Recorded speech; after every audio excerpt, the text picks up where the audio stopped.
Shalom Bapak Ibu Saudara semuanya, kembali berjumpa di program Bible Everyday. Hari ini saya rindu untuk mengajak Anda belajar akan firman Tuhan, dan kita akan pelajari Yeskiel pasal yang ke-44. Dan saya ingin menceritakan tentang dua golongan imam di sini. Kalau Anda membaca ayat per ayat, maka seolah Tuhan menceritakan kilas balik apa yang pernah terjadi di waktu lalu, hal imam dan bagaimana mereka melakukan tugasnya di bait suci. Maka dari apa yang firman Tuhan paparkan, kita akan menemukan dua jenis imam. Yang pertama adalah imam-imam atau petugas-petugas bait suci yang mereka lalai melakukan tugasnya dengan baik.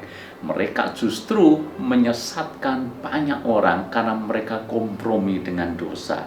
Saya mengajak Anda semuanya coba baca di dalam ayat yang ke-10, atau kita baca ayat yang ke-9 dulu. Oleh sebab itu beginilah firman Tuhan Allah, tidak seorang pun dari orang-orang asing yang hatinya dan dagingnya tidak bersunat boleh masuk ke tempat kudusku. Ya, setiap orang asing yang ada di tengah-tengah orang Israel. Tetapi orang-orang Lewi yang menjauh daripadaku waktu Israel sesat daripadaku dengan mengikuti berhala-berhala mereka akan menanggung hukumannya. Jadi rupanya di dalam ayat 9 dan 10 ini Tuhan membandingkan bahwa orang-orang asing, orang-orang yang tidak bersunat, tentu saja mereka tidak boleh masuk ke tempat kudus Tuhan. Ya, perbandingannya adalah orang-orang Lewi harusnya hidupnya kudus bagi Tuhan. Mestinya perbandingannya seperti itu. Orang asing yang tidak bersunat, tidak kudus, nggak boleh masuk ke rumah Tuhan. Dan harusnya orang-orang Lewi, orang-orang yang kuduslah yang berhak atau yang harus melayani Tuhan. Namun di dalam ayat 10 dikatakan orang-orang Lewi justru menjauh daripada Tuhan waktu Israel sesat daripadaku dengan mengikuti berhala-berhala mereka. Dan orang-orang Lewi yang sesat ini, yang menjauh daripada Tuhan, yang tidak sungguh-sungguh menjalankan tugasnya sebagai petugas-petugas bait suci yang benar di hadapan Tuhan, maka firman Tuhan menulis mereka akan menanggung hukumannya. Dan sekarang mari kita bandingkan. Kalau yang pertama adalah orang-orang Lewi yang mereka lalai, mereka tidak sungguh-sungguh hidup dalam kekudusan ketika melakukan tugasnya, maka kita bandingkan di dalam ayat yang ke-15, kelompok yang kedua. Tetapi mengenai imam-imam orang Lewi dari Bani Sadok yang menjalankan tugasnya di tempat kudusku waktu orang Israel sesat daripadaku, merekalah yang akan mendekat kepadaku untuk menyelenggarakan kebaktian dan bertugas di hadapanku untuk mempersembahkan kepadaku lemak dan darah. Demikianlah firman Tuhan Allah. Ayat 16, merekalah yang akan masuk ke dalam tempat kudusku dan yang akan mendekati mejaku untuk menyelenggarakan kebaktian, dan mereka akan menjalankan tugasnya terhadap aku. Seolah di sini Tuhan pilih kasih. Kenapa imam-imam orang Lewi dari Bani Sadok ini dibiarkan untuk melayani dia? Bahkan Tuhan ingin merekalah yang melayani di bait suci.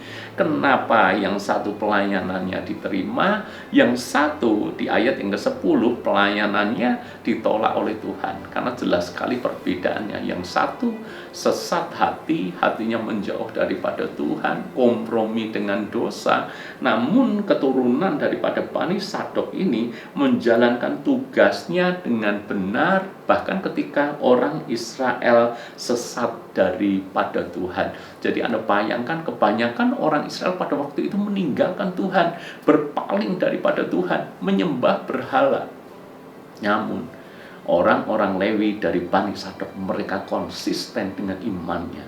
Maka kita belajar di sini, tidak peduli orang banyak meninggalkan Tuhan, harusnya kita orang yang tetap setia dan percaya kepada Tuhan. Waktu itu orang Israel sesat semuanya, meninggalkan Tuhan, tapi Bani Sadok dan orang-orangnya setia melayani Tuhan. Ini sesuatu yang penting, ini namanya komitmen, ini namanya kesetiaan, dan Tuhan menghargai kesetiaan seperti ini. Maka merekalah yang nantinya dipercaya kembali untuk melayani di bait suci Tuhan. Tidak hanya itu, berkatnya apalagi, ayat yang ke-28, mereka tidak mendapat bagian milik pusaka.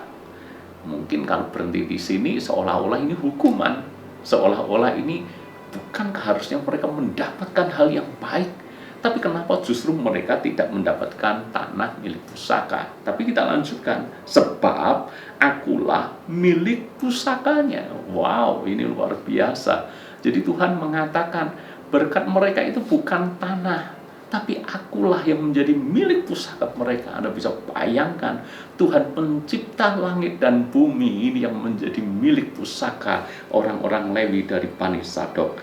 Kemudian, dan jangan berikan kepada mereka tanah milik di Israel.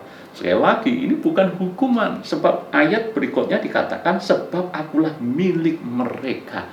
Jadi upah mereka itu bukan hanya tanah, upah mereka adalah Tuhan sendiri. Maka kita ketika hidup seperti imam-imam dari Bani Sadok, setia kepada Tuhan di saat semuanya sesat, setia kepada Tuhan di saat semuanya kompromi dengan dunia, maka Tuhan akan menjadi upah dalam hidup kita. Tuhan menjadi milik pusaka dalam hidup kita. Artinya apa? Hal-hal rohani itu jauh lebih penting daripada hal-hal dunia. Kalau Tuhan menjadi upah, menjadi milik pusaka dalam hidup kita, maka kita akan mendapatkan semuanya. Kebahagiaan di dalam batin, di dalam jiwa, tapi juga berkat secara materi pun saya percaya Tuhan akan berikan kepada kita. Makanya benar apa yang dikatakan Tuhan Yesus bagi kita semuanya, carilah dahulu kerajaan Allah dan kebenarannya, maka Tuhan akan menjadi milik pusaka bagi kita, dan semuanya akan ditambahkan kepadamu. Berkat-berkat secara materi pun akan diberikan kepada kita. Jadi hari ini kita belajar sesuatu yang menarik. Apakah kesetiaan kita seperti imam-imam pada umumnya? Sementara orang Israel sesat, mereka ikut sesat. Ataukah kesetiaan kita seperti imam-imam dari Bani Sadok? Sementara yang lain sesat, mereka tetap punya komitmen untuk tetap setia kepada Tuhan. Bagaimana dengan Anda? Tuhan memberkati.